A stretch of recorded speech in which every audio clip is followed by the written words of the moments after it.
भगवंताविषयी असलेली नामचिंतनाची भूमिका शुद्ध झाल्याच्या नंतर एकूण 9 स्कंद पाहिल्याच्या नंतर मग आपला अधिकार दशमस्कंद, एकादश स्कंद आणि द्वादश स्कंद 9 स्कंद पाहिल्याच्या नंतर मग या एकादश द्वादश स्कंदाची मग आपल्याला भगवंताची कृपा होते.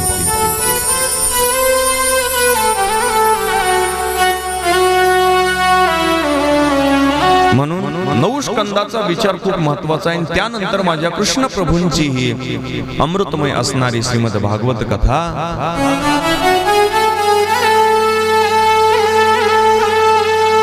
इतकी गोड आहे, इतकी अवर्णनीय आहे. अमृतमय असणारी ही श्रीमद भागवत कथा श्रवण करत असताना आमच्या अंतःकरणाची भूमिका खऱ्या अर्थाने आज सिद्ध झाली असं वाटतंय. त्याचं कारण असं आहे, 6 दिवस आम्ही कथा श्रवण करून असं वाटतं की आता ही कथा संपूच नाही.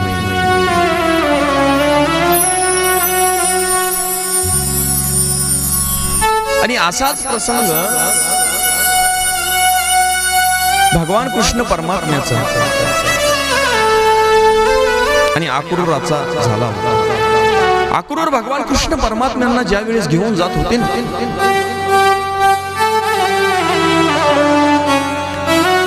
त्यावेळेस माझ्या भगवान कृष्ण परमात्म्याच्या सवंगडी असणाऱ्या गोपिका अक्रूराला शिव्या देत होते.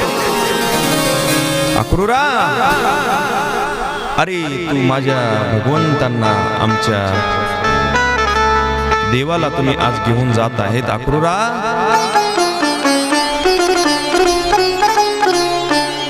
अक्रूरा चांडाळा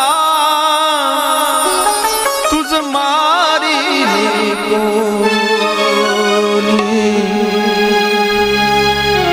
ए अक्रूरा चांडाळा. अरे अक्रूरा, माझ्या कृष्ण परमात्म्याला आमच्यापासून तो अलग करण्याचं काम करत आहे. श्री देवा, नको, अजिबात करू नको. आणि अशा अवस्थेमध्ये मग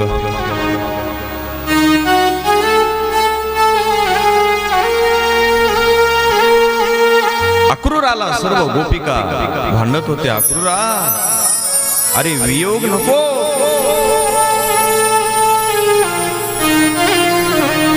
आणि त्यावेळेस गोपिका म्हणत होत्या,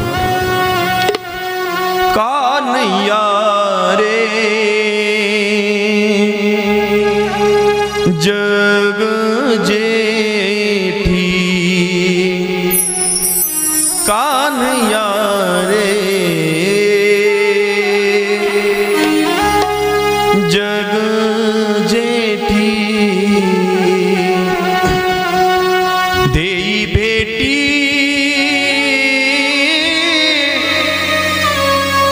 एक वेळा,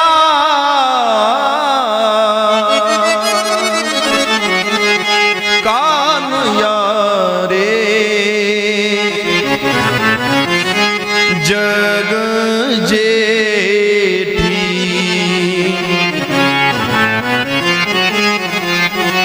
कायमोक लीलेवनी सावजानी वेडिले एतबरी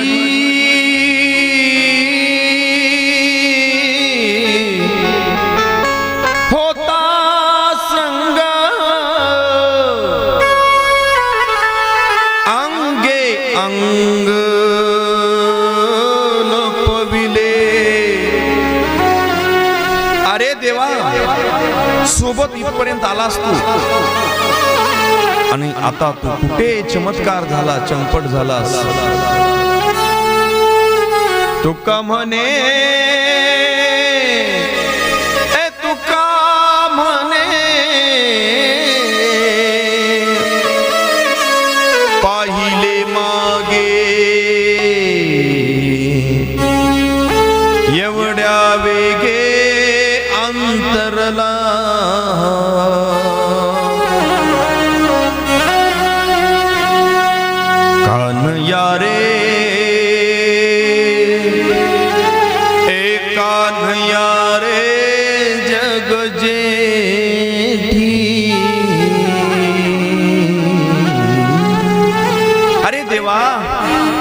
माझ्या सोबत होताच देवा.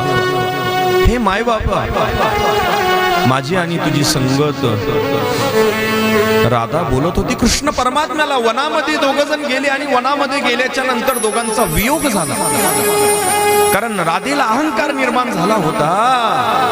राधा पुढे कृष्ण मागे, राधा पुढे कृष्ण मागे, राधा पुढे कृष्ण मागे जात असताना राधेला वाटलं कुठं जाईल हा, येईल माझ्या मागे, माझ्याशिवाय याला कोण आहे. आणि असं म्हटल्याच्या नंतर मग माझ्याशिवाय या देवाला कोण आहे, हा माझ्याच माग येईल, हा माझ्याच माग येईल. असं म्हणत म्हणत राधेला अहंकार निर्माण झाला आणि देव एका क्षणामध्ये येतवरी होता संग, येतवरी होता संग, अंगे अंग लपविले. देवा सोबत आलास वनामध्ये आणि कुठं चंपट झालास रे देवा, हा वियोग कशासाठी. मी पाहिलं माग तुला यायलाच पाठी मागे म्हणून मी हळूच मान फिरवली आणि मान फिरवता क्षणी पाहिलं तर तुका म्हणे पाहिले मागे एवढ्या वेगे अंतरला.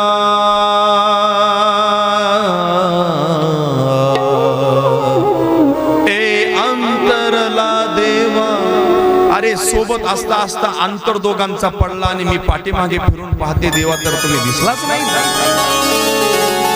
देव म्हणायला लागले राधे माझ्या सोबत आलीस पण तुला वाटत होतं मी पाठीमागे येईन, मी पाठीमागे येईन, मी पाठीमागे येईन. आणि मग त्यावेळेस राधा रडत होती. राधा वनामध्ये एकटी पडली आणि राधा दहदया दहदया रडू लागली देवाच्या नावाने.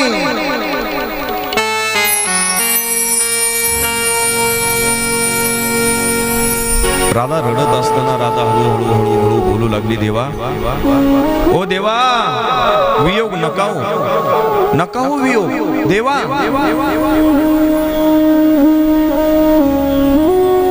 त्यावेळेस गोपिका म्हणू लागल्या अक्रूरा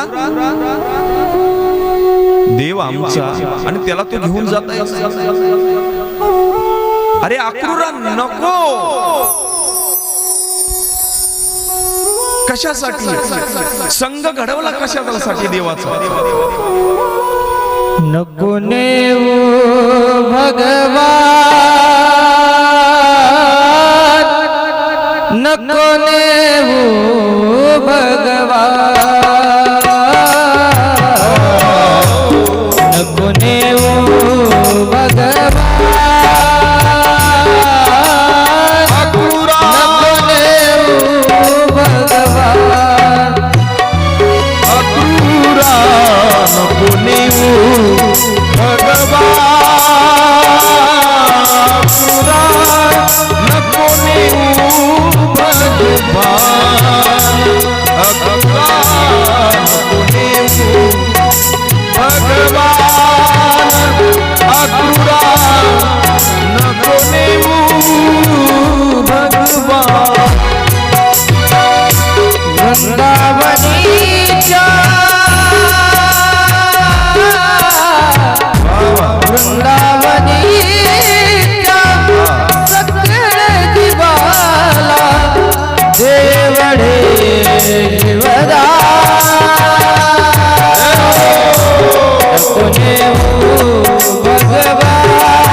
गोपिका म्हणू लागल्या अक्रूरा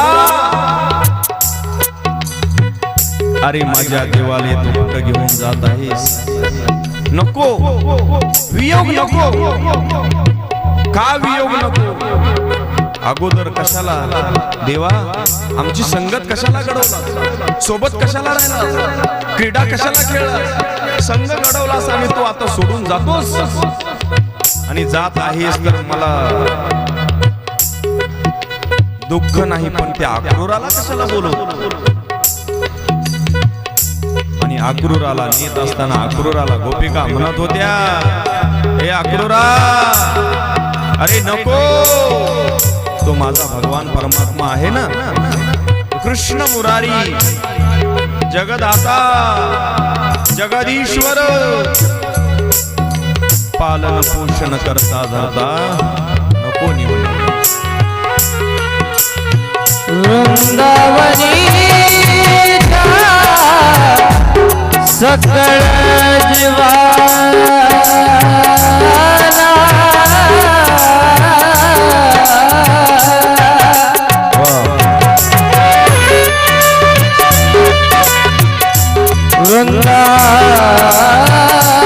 वृंदावनीच्या सकळ जीवाना देवरे जीवदान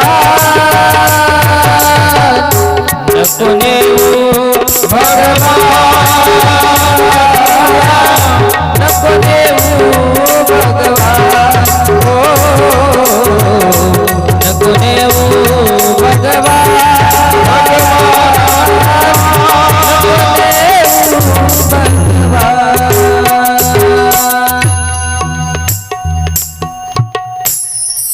देवाला विनंती करू लागल्या गोपिका.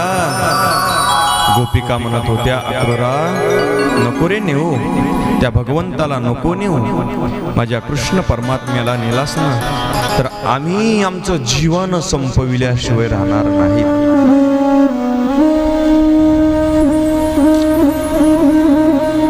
जीवन समाप्त करू,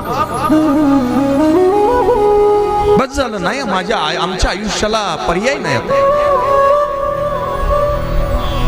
का? कारण त्यांनी आम्हाला लळा लावला होता, नामचिंतनाचा लळा. देव जर बासरी वाजू लागली का, देव जर एकदा बासरी वाजवत वाजवत वाजवत वाजत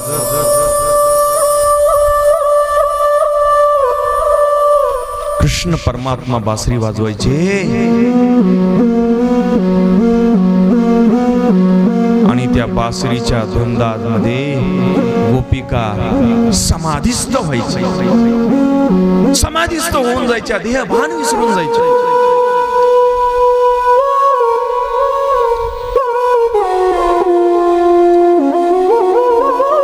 आणि ती बासरी भगवंताला खूप प्रिय होती.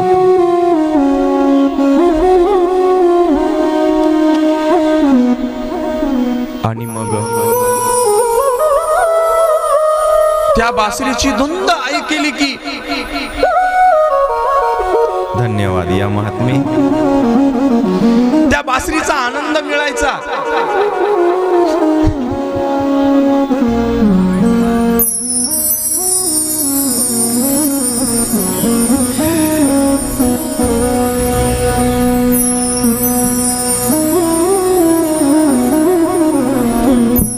रामकृष्ण हरी, धन्यवाद. या पुन्हा भेटू आपण. बरं. आणि त्या भगवान कृष्ण परमात्म्याची बासरी खूप सुंदर गोड होती. अर्धा तास आम्हाला वियोग झाला हो तुम्ही नसल्यामुळे. त्यांच्या मागे लोड आहे. सकाळी 7 ते 9 कीर्तन वाजून आले, रात्रभर कीर्तन केले ते. आपल्याला वेळ असल्यामुळे, इकडं टायमिंगला कथा असल्यामुळे मोठी माणसं शेवटी मोठीच असतील. इकडं अडचण गाववाल्यांना होऊ नये म्हणून त्यांनी लगेच एक माणूस झाडून दिला. बघा, तुम्हाला दिसायला माणूस साधा दिसल, यांचे वडील एवढे विद्वान होते. महाराष्ट्रामध्ये उत्तम गुरुजी जायभाई म्हणून खूप विद्वान. त्यांनी जर समोर चाल म्हणा उभा टाकले ना, महाराष्ट्रातला कोणीच उभा टाकत नव्हता. एवढी बोळंगे गुरुजी यांचे पट शिष्य, नंबर 1 चे शिष्य. बस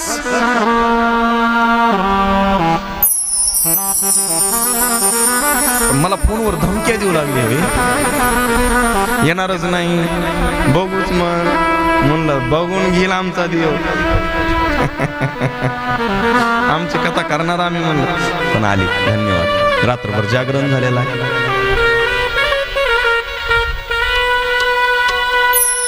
आणि मग त्यावेळेस गोपिका भगवान कृष्ण परमात्म्याला प्रार्थना करत करत करत करत करत देवा जाऊ नका, हो देवा जाऊ नका, देवा जाऊ नका म्हणत म्हणत मग शेवटी देवानी सांगितलं,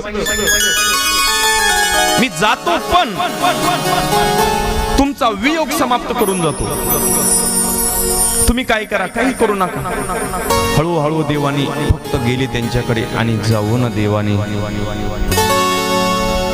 तुम्ही एकच काम करा, काही करू नका. कृष्णाय वासुदेवाय हरे परमात्मने प्रणत क्लेशनाशाय गोविंदाय नमो नमः. या मंत्राचा जप करत बसा, तुम्हाला माझा वियोग होणार नाही, अजिबात वियोग होणार नाही. आणि मग या मंत्राचा त्यांनी जप करत बसले. राधा राणी सर्वजण भगवंताचं नामचिंतन करत करत करत समाधीस्थ झाले आणि मग देव निघून गेले. आणि अशा पद्धतीने भगवंताचं हे वर्णन करत असताना आम्हालाही आता आजची समाप्तीची कथा असल्यामुळे वियोग कुणालाही वाटणार आहे. आणि म्हणून त्यावेळेस परीक्षित राजाला ही कथा सांगत असताना 18,000 ब्राह्मण समोर उपस्थित आहेत. सर्व ऋषी मुनी उपस्थित आहेत. आणि ती कथा सांगत सांगत सांगत सांगत मग शेवटची कथा सांगू लागली या अध्यक्ष. आणि शेवटची कथा सांगत असताना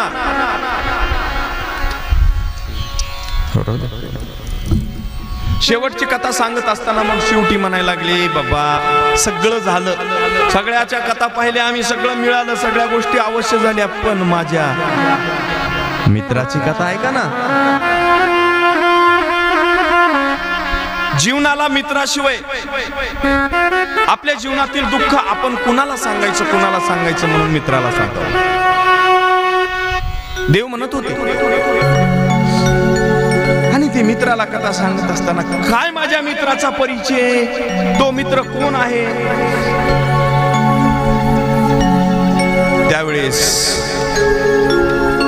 शुकदेव महाराज सांगत होते, भगवान कृष्ण परमात्म्याचे मित्र, आवडते मित्र, सखा भगवान श्री सुदामजी देव. आणि त्या सुदाम देवांची कथा सांगायला सुरुवात केली. सुदाम देवाची कथा सांगत असताना भगवंत म्हणत होते, देव सांगत होते, तो सुदामा ब्राह्मण ज्या वेळेस लहान बालक व अवस्था असताना भगवान कृष्ण परमात्मा आणि माझे प्रभू आणि सुदामदेव एकाच शाळेमध्ये शिकायला, दोघही एकाच शाळेमध्ये शिकायला. आणि दोघही एका शाळेत शिकाय असताना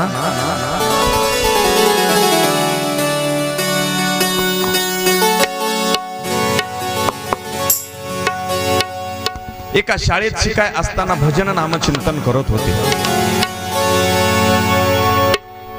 मेरु राधार मन गिरिधारी, गिरिधारी श्याम बनवारी. मेरु राधार मन गिरिधारी, गिरिधारी गिरिधारी श्याम बनवारी.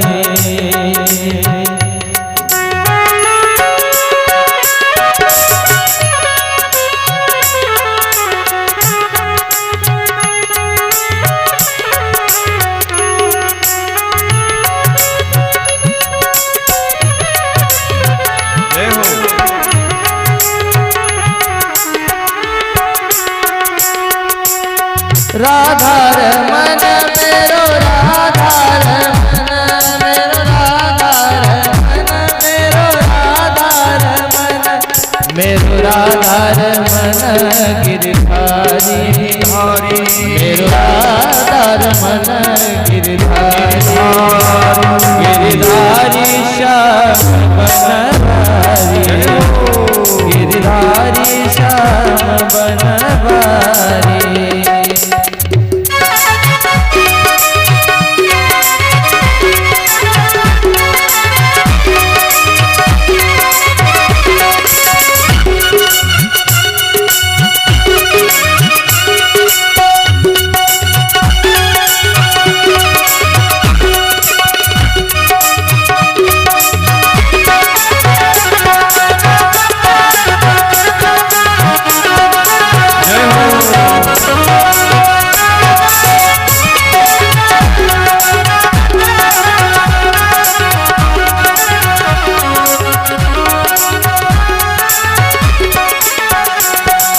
राधा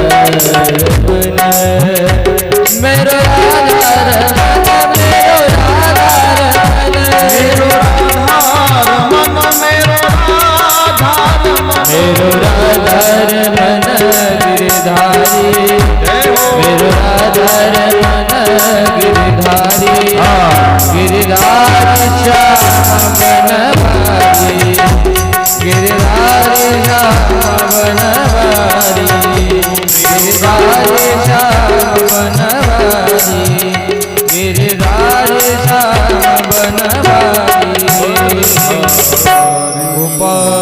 कृष्ण भगवान जय जय श्री राधेशा आणि भगवान शुकदेव माझ्या भगवान कृष्ण परमात्म्याची आणि सुदाम देवाची कथा सांगण्यास सुरुवात करतात.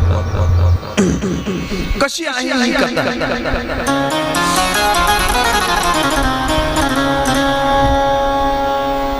आणि एकदा शालेय जीवनामध्ये विद्यार्थी अवस्थेत दोघ जण होते. भगवान कृष्ण परमात्मा. थोडा आवाज माझा कमी जास्त झाला का? बेस जसा पहिला होता तसा. आणि त्यावेळेस भगवान कृष्ण परमात्मा आणि सुदामजीव एकाच शाळेमध्ये शिकायचे. सांदीपानी ऋषीच्या आश्रमामध्ये शिकण्यासाठी होते. आणि शिकत असताना गुरु मातेची आज्ञा होती, अरे जा आणि जंगलामधून काहीतरी लाकडं वगैरे घेऊन या. त्यावेळेस सुदामदेव आणि भगवान कृष्ण परमात्मा जंगलामध्ये गेले. आणि जात असताना गुरु मातेने जर उशीर झाला, जर भूक लागली तर तुमच्या सोबत चेनी घेऊन जा म्हणून त्यांनी चेनी दिली, फुटाणे दिली. आणि ते चेनी दिल्याच्या नंतर ते चेनी सुदाम्यापाशी दिले आणि सुदाम्याने ती चेनी घेऊन कृष्ण परमात्मा दोघ जण गेले. आणि दोघं गेल्याच्या नंतर जंगलामध्ये गेले. लाकडं तोडत असताना फिरत फिरत फिरत फिरत वेळ झाली. आणि वेळ झाल्यामुळे आकाशामध्ये ढग जमा झाले. आणि आकाशात ढग जमा झाल्यामुळे विजांचा कडकडाट होऊ लागला, मेघगर्जना होऊ लागली, वातावरण खिन्न झालं. आणि त्यावेळी सुदामा घाबरून झाडावरती वेंगला, झाडावरती वरती जाऊन बसला. आणि खालून कृष्ण परमात्मा विजा कडा कडा कडा कडा कडा पडत होत्या. दोघांना भीती वाटत होती. आणि अशा वेळेस मग काय झालं? पाऊस चालू होता, गारा पडत होते, थंडी सुटी, पाणी वाहू लागलं. आणि मग दोघांनाही थंडी वाजू लागली. आणि थंडी वाजत असताना सुदाम्याचे दात कटकट कटकट वाजू लागले. दोघांचे अशी थरथरी सुटली थंडी असल्यामुळे. आणि अशाही परिस्थितीमध्ये, अशाही वातावरणामध्ये, थंडीमध्ये करायचं काय?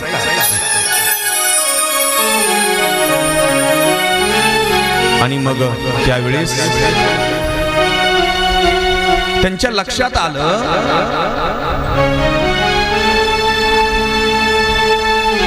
की बाबा सुदाम्याच्या सोबत दिलेली एक पोटली होती आणि त्याच्यामध्ये एका पोटलीमध्ये बांधून फुटाणे दिले होते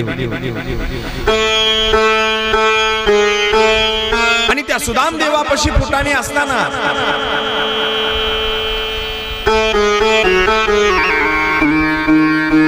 आणि ते फुटाणे सुदाम देवाने हळूच काढले का? आता थंडी वाजायली, आपल्या शरीरामध्ये ऊर्जा निर्माण व्हावी, ऊर्जा निर्मिती व्हावी म्हणून काय केलं सुदाम देवाने? हळूच कमरचे ते फुटाणे काढले आणि फुटाणे काढून हळू गपचिप खाऊ लागला आणि फुटाणे गपचिप खाऊ लागल्यावर दात कर कर कर कर कर कर कर कर दात वाजत होते आणि ते दात कर कर कर कर वाजत असताना ते देवाला खाली ऐकू गेले. वरच्या फाट्यावर सुदाम देव आणि त्याच्या खाली कृष्ण परमात्मा आणि हळूच सुदाम देवाला विचारलं देवाने, मित्रा हे सखा, अरे सुदाम, हे सुदाम काय वाजायला लागले रे? देवा थंडी वाजायला, माझे दात थरथर करायला.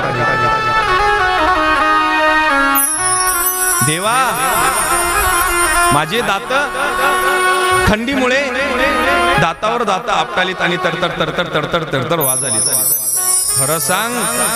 नाही नाही मी खरंच सांगायलो. सुदामा काय करू लागला?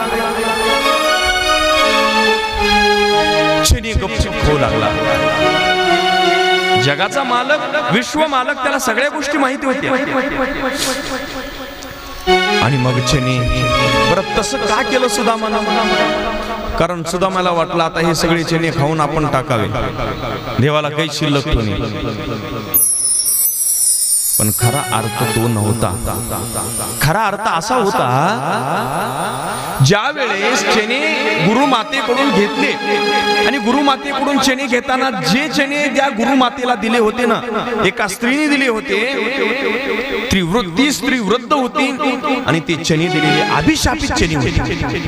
अभिशापित चणे होते. जर कोणी हे चणे अभिशापित खाल्ले तर त्याच्या जीवनामध्ये दरिद्रता आल्याशिवाय राहणार नाही.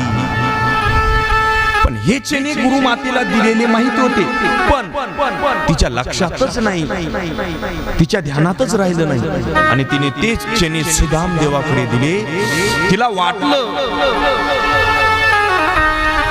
की असं होईल घटना म्हणून तिला वाटलं नाही. ते चणे सुदाम देवाकडे दिला आणि सुदाम देवाला कळालं आणि सुदाम देवाला हे चणे कळाल्यामुळे सुदाम देवाने माझ्या कृष्ण परमात्म्याला दरिद्रता निर्माण होईल म्हणून, माझ्या भगवंताला, माझ्या सखाला दरिद्रता आली नाही पाहिजे म्हणून ते चणे स्वतः सुदामा ब्राह्मणाने खाल्ले. बघा मित्रत्व कसं असावं,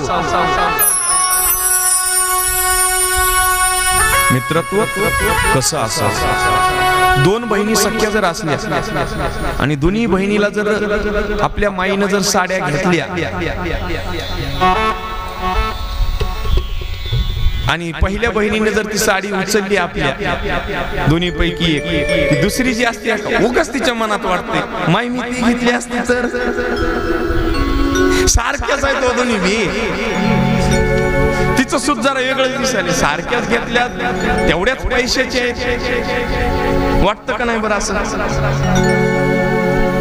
म्हणजे आपला विश्वास आपल्या सख्या बहिणीवर नाही, मित्रावर तर बाजूला ठेवून द्या तिकडे. आणि सुदामाने आपल्या भगवंताला, माझ्या सखाला, माझ्या देवाला दुःख भोगता येऊ नये, दुःखामध्ये देव जाऊ नये, त्याला दरिद्रता निर्माण होऊ नये म्हणून ते अभिशापित असलेली चणी खाली. हो मित्र बनव्यामध्ये गारव्या सारखा दुःख अडवायला, उंबऱ्या सारखा दुःख अडवायला, उंबऱ्या सारखा मित्र बनव्यामध्ये गारव्या सारखा, मित्र बनव्यामध्ये गारव्या सारखा.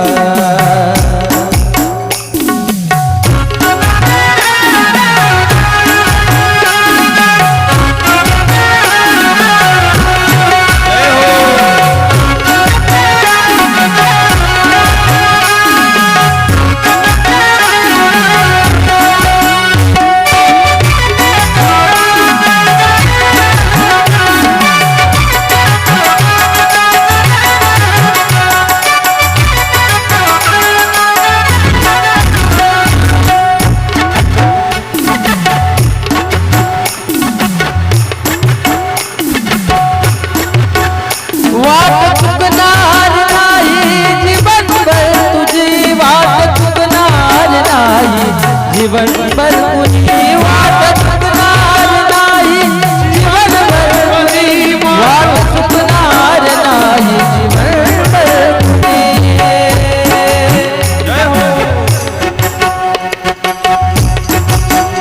मित्र चल जवळ असला मनासारखा, मित्र चल जवळ असला मनासारखा, मित्र बनव्यामध्ये गारव्यासारखा, मित्र बनव्यामध्ये गारव्यासारखा, मित्र बनव्यामध्ये गारव्यासारखा.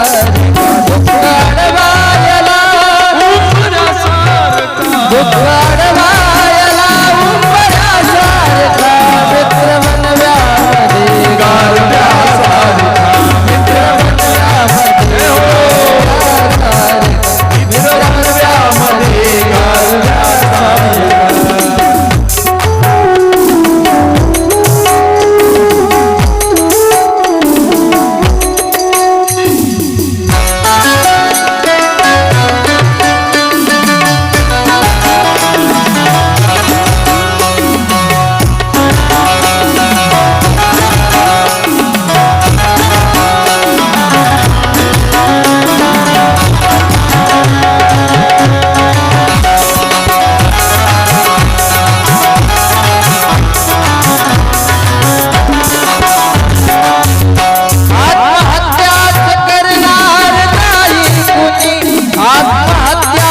करणार नाही कुणी,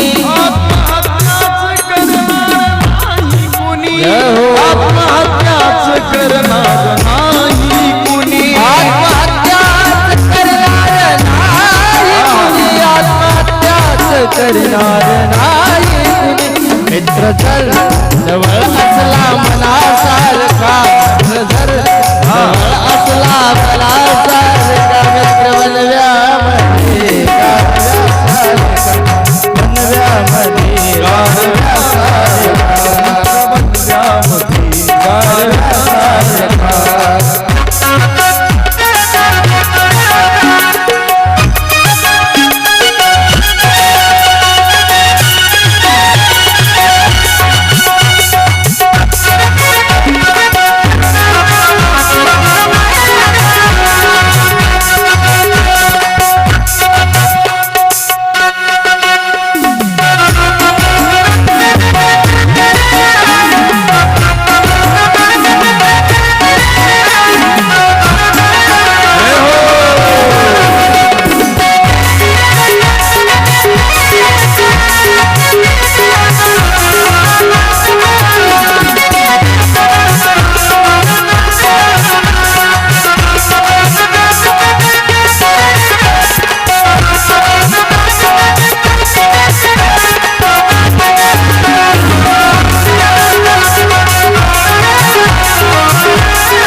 जिंदगी सवारी मुझको गले लगा के बैठा दिया मन, मुझे खाक से उठा के तेरे जैसा यार कहा, ऐसा यार तेरे जैसा यार कहा, ऐसा यार.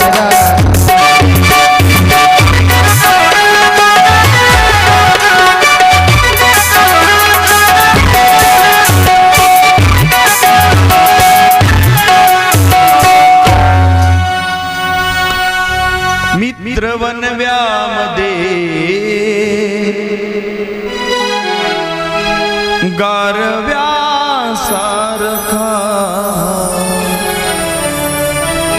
मित्र कसा असावा. माझ्या सुदाम देवानी माझ्या कृष्ण परमात्म्याला, माझ्या देवाला दरिद्रता प्राप्त होऊ नये म्हणून माझ्या प्रभूला, विश्वाचा मालक आहे तो, आणि त्याला जर दुःख, त्याला जर दरिद्रता निर्माण झाली ना, तर माझ्या या सृष्टीचं कसं होईल म्हणून सुदाम देवानी ते चने, अभिशापित असलेले चने ग्रहण केले. माझ्या भगवंताला दुःख होऊ नये म्हणून त्या देवानी काय केलं, सुदाम्याने ते चणे खाल्ले आणि अभिशापित जीवन करून घेतलं. आणि असं पाहता पाहता पाहता पाहता पाहता विद्यार्जन पूर्ण झालं. आणि विद्यार्जन पूर्ण झाल्याच्या नंतर भगवान कृष्ण परमात्मा आणि सुदामा यांचा वियोग झाला. भगवान कृष्ण परमात्मा द्वारकाधीश झाले. भगवान कृष्ण परमात्मा एका राज्याचे महान असे राजे सम्राट झाले. आणि इकडं सुदाम ब्राह्मण ज्या दिवशीपासून चणे खाल्ले होते ना, त्या दिवशीपासून हळूहळू हळूहळू त्यांच्या जीवनामध्ये दुःख सुरू झालं. आणि दुःख चालू असताना विवाह झाला.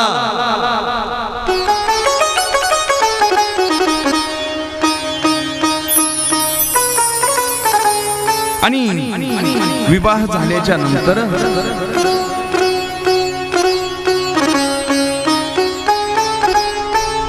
गृहस्थ आश्रमामध्ये परावर्त झाले. गृहस्थ आश्रम चालू झाला. आणि गृहस्थ आश्रम चालू झाल्याच्या नंतर मग एका दिवशी सुदामा ब्राह्मण आपला हळूहळू हळूहळू हळू संसार चालू राहत असताना जसा दिवस जाईल तसं गरिबी सुरू झाली. जसा दिवस जाईल तशी गरिबी सुरू झाली. आणि ती गरिबी सुदाम देवाच्या जीवनामध्ये मिळाली. मग करायचं काय? सुदाम देवाने दररोज भिक्षा मागायची. खऱ्या अर्थाने सुदाम देव हा दरिद्री नव्हता. सुदाम देव हा गरीब होता. दरिद्री हाताने स्वीकार करून घेतले होते, परंतु गरिबी जीवनामध्ये प्राप्त झाली. परिणाम दुःख भोगावं लागलं. परिणाम लेकरं उपाशी राहू लागले. परिणाम अन्न मिळेना गेलं. दररोज 5 घरी भिक्षा मागायची आणि 5 घरची भिक्षा आलेली. सुदाम देवाने ती भिक्षा घरी द्यायची. आणि घरी दिल्याच्या नंतर लेकरं बाळ ती भिक्षा देऊन देऊन काय द्यायची हो? देऊन देऊन किती द्यायची? भिक्षाच मिळायची किती? आणि शिल्लक राहिलेलं पतीनं आणि पत्नीनं दोघांनी खायचं. एका दिवशी भिक्षा मागून आणली. 5 घराच्या वरती भिक्षा अजिबात मागत नव्हते. आणि फक्त एकच घरी भिक्षा मिळाली. 5 घर मागितले पण एकच घरी भिक्षा दिली. धर्म होता सुदाम देवाचा की मी एकदा भिक्षा मागायला गेल्याच्या नंतर 5 घर झाल्याच्या नंतर 6व्या घरवाल्याने जर दिली तरी घ्यायची. विद्वान पंडित ब्राह्मण होता. आणि त्यावेळेस सुदाम देवाने एका घरची भिक्षा मागून आणली. घरी बसले, लेकरांना दिले खाला. लेकर खाल्ले. आणि एक वाटीवरच फक्त ते तांदूळ शिजवलेले होते वाटीवर. आणि त्या वाटीवर भातामध्ये दोघांनी वाढून घेतलं. दोघांनी वाढून घेतल्याच्या नंतर दारामध्ये गाय होती. धर्म यांचा होता. अधिकारी ब्राह्मण होता. तपस्वी ब्राह्मण होता. ज्ञानी होता. पंडित होता. वेदाचा अभ्यासक होता. नियमाने चालायचे. मग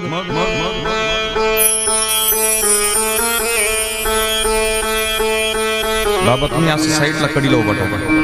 इकडे इकडे इकडे पाठीमागं उभा ठेवा. मागं सारखं म्हणा. इकडे इकडं हो, इकडं जावं. हा, इथं कडीला उभा ठेवा. आणि मग अशा परिस्थितीमध्ये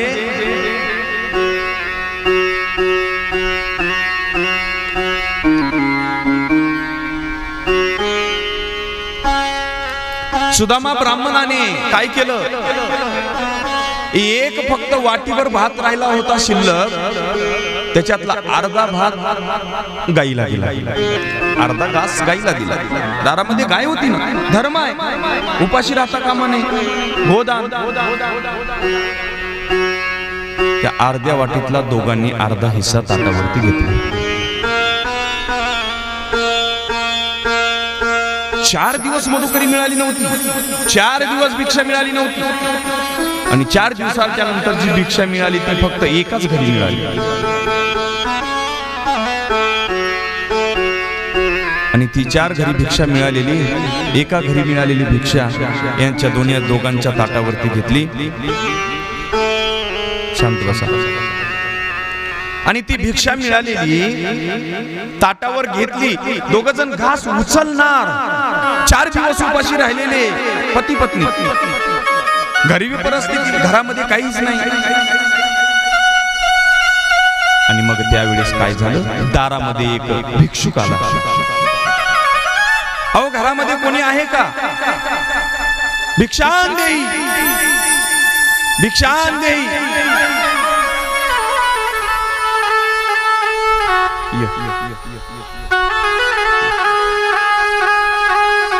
भिक्षान देई, भिक्षान देई म्हटल्याच्या नंतर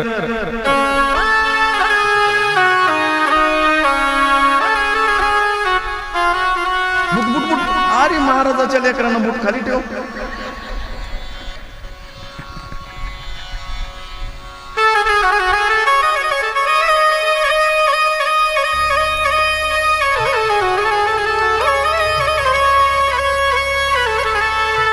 आज शेवटचा दिवस आहे, दक्षिणा देऊन पाया पडणार आहे, पण तू बूट घातले असते द्यायचे नाही ते मला.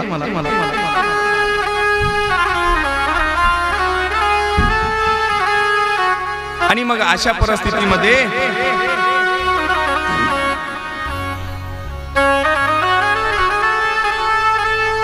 काय झालं महाराज, काही झालं नाही.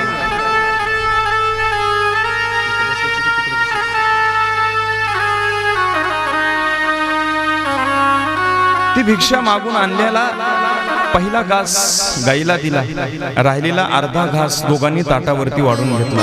आणि तो ताटावरती घेतलेला घास भिक्षुक आला दारामध्ये. आणि भिक्षुक आल्याच्या नंतर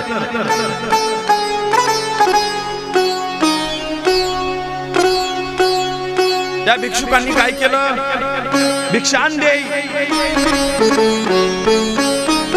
अहो घरामध्ये कोणी आहे का, मला भिक्षा मिळेल का, 2 दिवस झालं मी उपाशी आहे. आणि हा आवाज सुदाम देवाच्या कानावरती गेला. जर मला आज तुम्ही थोडं जर पोटाला दिलात ना, तर माझं आत्मा तृप्त होईल. आणि आत्मा जर तृप्त झाला तर तुमचे उपकार होतील. त्या ब्राह्मणाने म्हटल्या सुदाम देवाने ताडकन उठले, आपल्या पत्नीच्या ताटाकडे पाहिलं आणि आपल्याही ताटाकडे पाहिलं. पतिव्रता स्त्री होती. आणि त्या पतिव्रते स्त्रीनं काय केलं, पहिला आपला घास उचलला, ताटातला एकच घास शिल्लक राहिला होता, तो उचलला आणि द्या म्हटले ब्राह्मणाला. आणि तो ताटातला ब्राह्मणाला घास निघून दिला. आता शिल्लक कुणाच्या ताटावरती राहिला, सुदामदेवाची. सुदामदेवानी काय केलं, आता याचे 2 भाग करू, माझ्या ताटाचे 2 भाग करू. असे 2 भाग करणार. पुरत ती ब्राह्मण म्हणला, अहो मला एवढ्या घासानं माझं पोट भरलं नाही, मला आणखी काही मिळेल का, मला आणखी काही मिळेल का.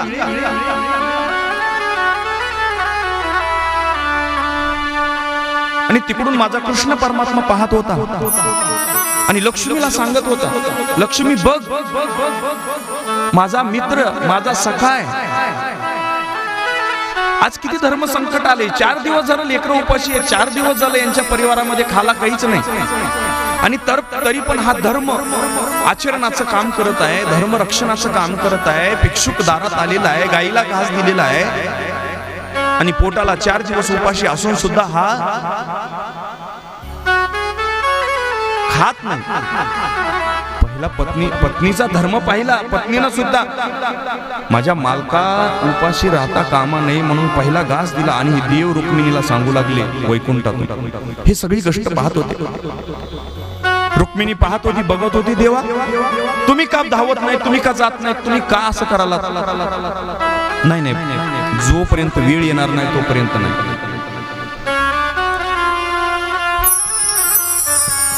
मग करायचं काय? काही करायचं नाही. बघू काय काय नेमकं पुढं होतंय ते पाहू म्हटले. आणि काय झालं महाराज, त्या भिक्षुकाने त्या दारावरती आलेल्या ब्राह्मणाने विचारलं, माझं पोट भरलं नाही हो, तुम्ही मला काही देऊ शकता का? सुदामदेवाने आपल्या पत्नीकडे पाहिलं. सुदामदेवाने आपल्या पत्नीकडे पाहून करायचं काय? सुदामदेवाने आपल्या ताटातला घास उचलला आणि तो घास उचलून त्या भिक्षुकाकडे घेऊन गेली, दान घेऊन गेली.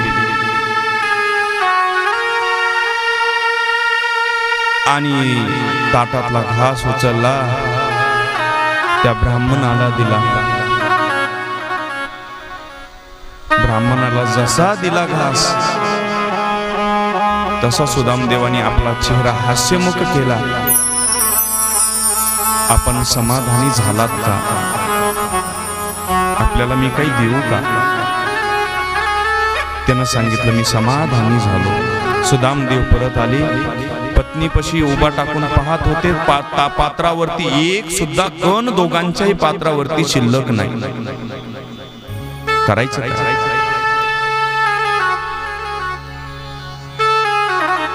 आणि त्यावेळेस मग पत्नीने लोट्यामध्ये पाणी आणलं आणि सुदाम्यानं माफी मागितली पत्नीची, सांगितलं आजही आपल्याला पाण्यावरती झोपावं लागेल. आणि त्यांनी पाणी पिलं आणि झोपी गेली. माझा कृष्ण परमात्मा पाहत होता. देव म्हणत होते, लक्ष्मी म्हणत होती, देवा मी चालली, देवा मी 2 मिनिटांमध्ये जाऊन त्यांना सर्व देणार आहे. देवानं सांगितलं नाही, आत्ताच नाही, कारण वेळ आलेली नाही. तुम्ही काय करा, थांबा जरा, गडबड करू नका. देवा मला हे दुःख सहन होत नाही. करायचं. मग सुदामा ब्राह्मणाने काय केलं, तशीच झोपले. दुसऱ्या दिवशी परत भिक्षा मागण्यासाठी गेले.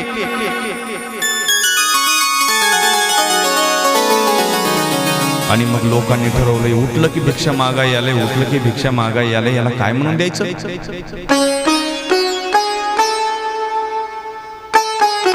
शेवटी सुदामदेवाला त्याही दिवशी खुल्या हातानेच घरी यावं लागलं. 9वा दिवस गेला. लेकरं उपाशी होते. लेकरांना माय फक्त पाणी पाजून झोपी घालायची. पण किती दिवस, किती दिवस. आणि रात्री त्या दिवशी मधुकरी अन्न मिळालं नाही म्हणून पत्नी म्हणत होती, आता लेकरं पाण्यावरती आहेत, आता लेकरं जगू शकत नाहीत बरं का, आता लेकरं जाऊ शकतात, आता जगू शकत नाहीत. पाण्यावरती किती दिवस. लेकरांचं पोट आणि पाठ एक झालेलं होतं. कसल्याही पद्धतीने त्यांच्या पोटात एकही कण शिल्लक राहिलेला नव्हता.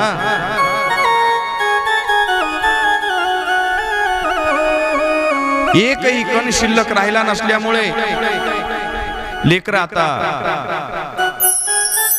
करायचं काय, करायचं काय, करायचं काय. त्यावेळेस सुदामदेवाची पत्नी सुदामा ब्राह्मणाला बोलू लागली, सांगू लागली. काय सांगू लागली? अहो,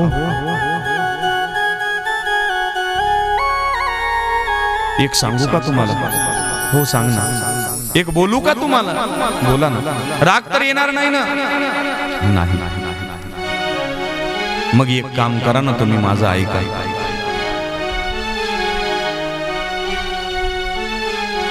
तुमचा मित्र जो आहे ना, द्वारकाधीश आहे, द्वारकेचा मालक आहे, आणि तो तुमचा मित्र आहे. तुम्ही जाना त्याच्याकडे. जाता ज्याची नामचिंतनाची भक्तीची साधना तुम्ही करता, कृष्ण कृष्ण कृष्ण कृष्ण कृष्ण कृष्ण कृष्ण म्हणता, त्याच्याकडे जाऊन तुम्ही जरा येता का? नाही, मी मागू शकत नाही. काय म्हणून मी जाऊ त्याच्याकडे? नाही ना, माझं दुःख सांगू का? नाही मी मागू शकत, मी दुःख मागू शकत नाही. नाही नाही, तुम्हाला जावं लागेल, लेकरं उपाशी आहेत, लोकांनी सांगितले दारामध्ये मागायला यायचं नाही. आणि आता जर तुम्ही नाही गेलात ना, अहो आपण जीवन तसंच काढू हो, मान्य आहे, पण लेकरं डोळ्यासमोर जर मरू लागले ना, उपाशी जर झोपू लागले ना, लेकरं यायचे संध्याकाळी रात्रीच्या 10ला 11ला 12ला उठायचे, आई बाबा भूक लागली.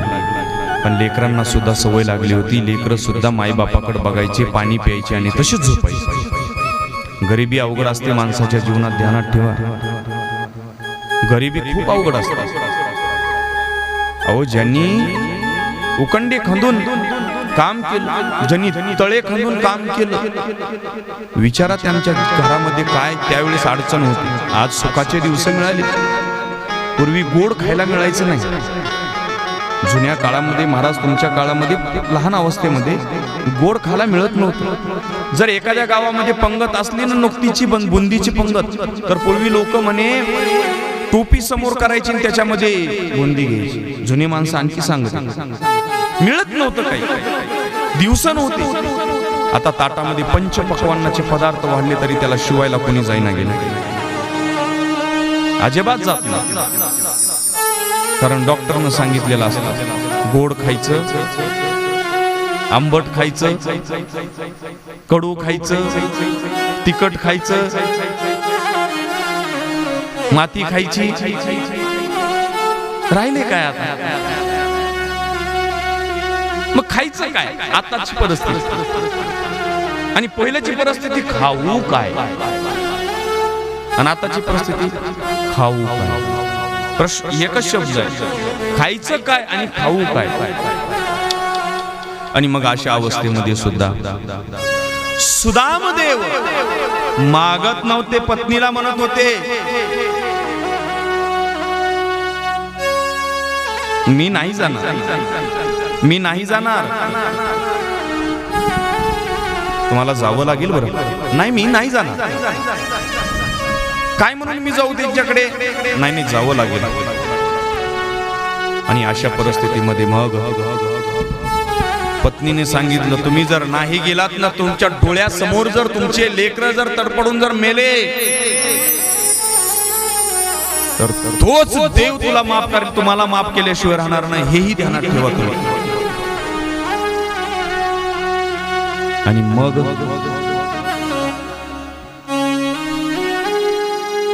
मग आता करायचं. आणि शेवटी सुदामदेवाने आपल्या अंतकरणावरती मोठा दगड ठेवून ठरवलं, देवा मी माझ्यासाठी येणार नाही, माझ्या फक्त मी लेकरांसाठी येत आहे बरं का देवा, ध्यानात ठेवा.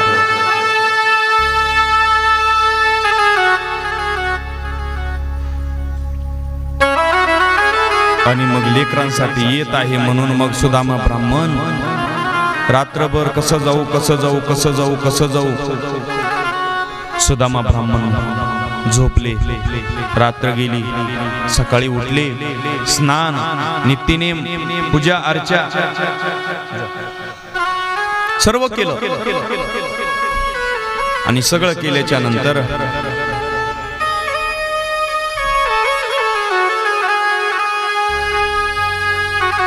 सर्व झाल्याच्या नंतर पुन्हा काय झालं महाराज?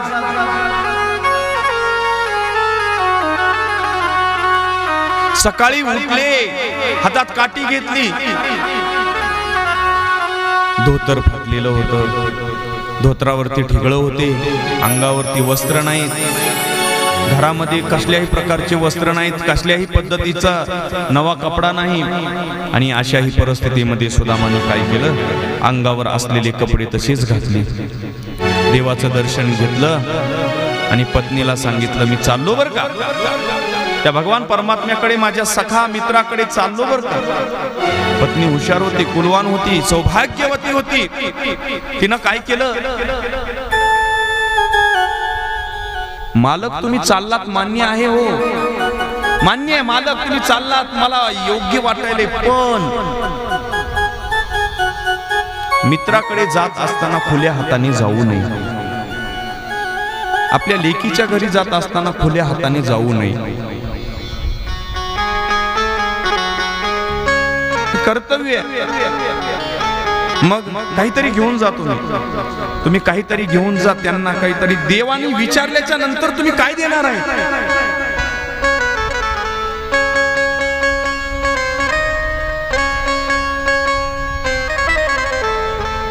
आणि अशा परिस्थितीमध्ये मग सुदाम्याने काय केलं? काही नाही, आपल्या घरात तर काही नाही, शिल्लक काना दाना सुद्धा नाही. त्यावेळेस पत्नीनं शेजारच्या घरी गेली आणि पत्नीनं शेजारच्या घरी जाऊन सांगितलं,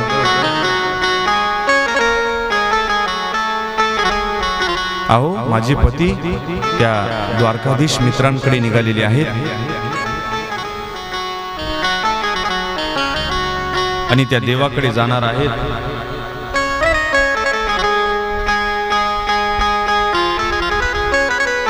त्या देवाकडे जात असताना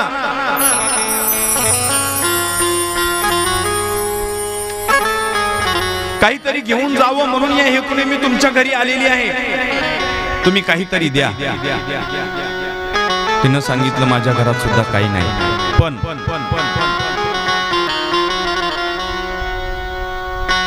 काय केलं तिनं? काही नाही केलं. घरामध्ये सगळं काही होतं, कुणालाही कोणी काही देत नाही. तिनं काय केलं?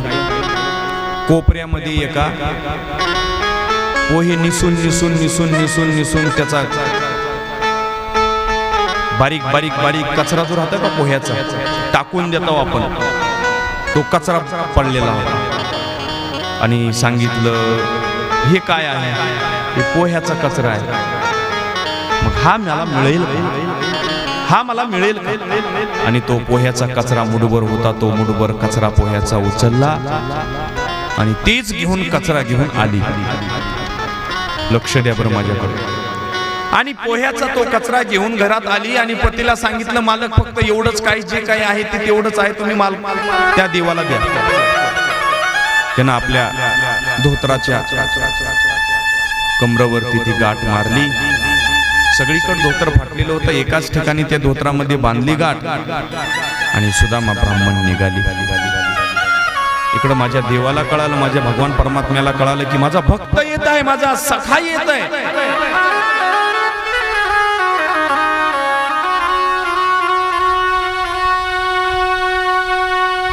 आणि माझा सुदामा येत येत हळूहळू हळूहळू नामचिंतन करत करत, कृष्णा हे कृष्णा हरे कृष्णा. दूर नगरी बड़ी दूर नगरी, दूर नगरी बड़ी दूर नगरी, दूर नगरी बड़ी दूर नगरी, दूर नगरी बड़ी दूर नगरी. कैसे आओ रे कन्हैया, कैसे आओ रे कृष्णाई, तेरी द्वारका नगरी बड़ी दूर नगरी, दूर नगरी बड़ी दूर नगरी, दूर नगरी बड़ी दूर नगरी, बड़ी दूर नगरी, दूर नगरी. हरे कृष्णा हरे कृष्णा, कृष्ण कृष्ण हरे हरे, हरे कृष्णा हरे कृष्णा, कृष्णा कृष्णा हरे हरे. हरे रामा राम राम हरे हरे, हरे रामा राम राम हरे हरे.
राम राम हरे हरे हरे राम हरे राम राम राम हरे हरे हरे कृष्णा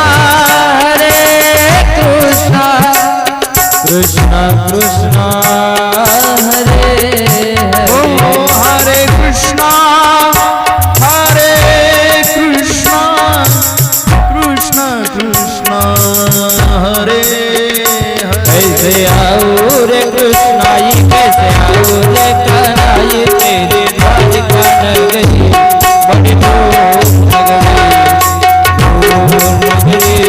बड़ी दूर नगरी बड़ी दूर नगरी बड़ी दूर नगरी